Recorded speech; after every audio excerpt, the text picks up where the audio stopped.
About small foxes.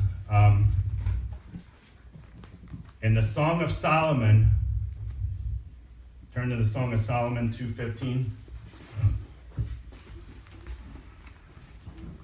I don't have that in my book.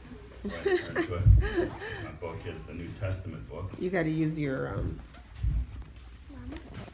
hold on. And how many people know about the small foxes? I do. Okay, I'm going to tell you about the small foxes. There's small foxes in the Bible.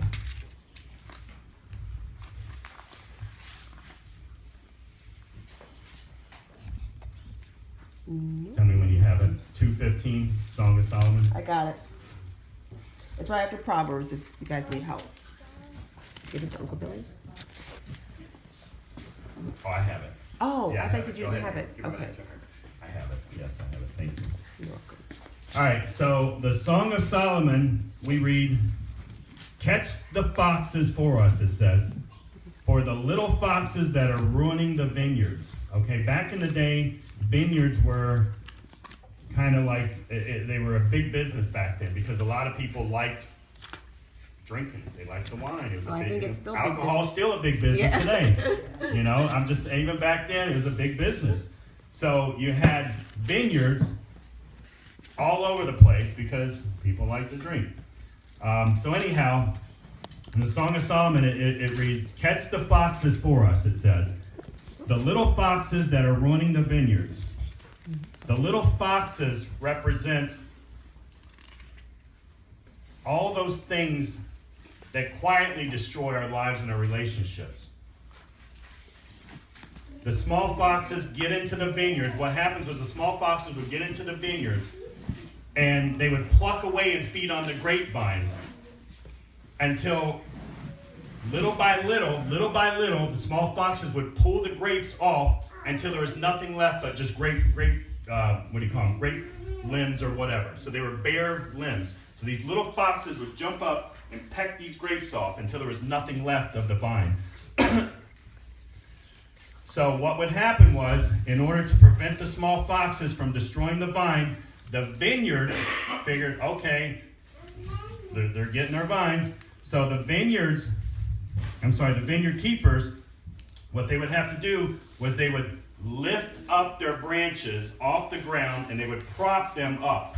So these branches were here and the little small foxes could pluck them dry. So they would prop these branches up. Now the small foxes cannot touch their harvest. Okay, they can't destroy it.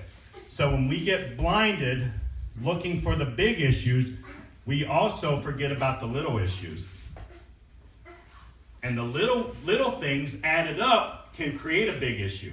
How many people know that this happens small, and before you know it, we're ready to blow up, we're ready to explode. We're so wound tight that our blood pressure's high, we're just ready to snap on somebody. You know, I know Grandma over here got 16 kids living with her. I mean, she's probably Grandma Laura. So we can almost snap just from all the little things that come about. So what happens is we get blinded by the big issues and we forget about the little issues. You know, and what happens is these little issues gradually pick off our vines until there's nothing left.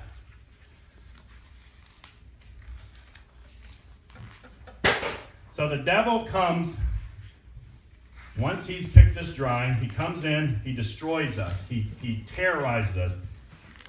He destroys our marriage, our finances, our friends sometimes. Our friends will backstab us. The devil will come in, it'll create issues. Next thing you know, somebody I've known for 20 years steals from me or lies to me or making up lies. Destroys your family. He comes in and takes your family. He'll take your family and rip it apart. He destroys your peace. And then finally, if you allow this to happen, he comes in and he takes your life. He'll take your life.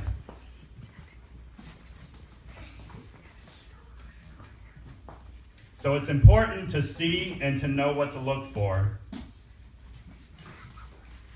in the small foxes. So if we do not lift up our vines off the ground high enough, the little foxes or little destroyers, they will come in and they will test us and they will test our trust and faith. And how do I know this? Because the Bible tells me so. Luke 21:33. You don't have to turn to it. It says, heaven and earth will pass away, but my words will never pass away. Amen.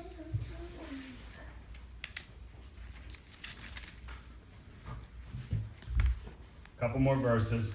James 4:7. Go ahead and turn to James 4:7.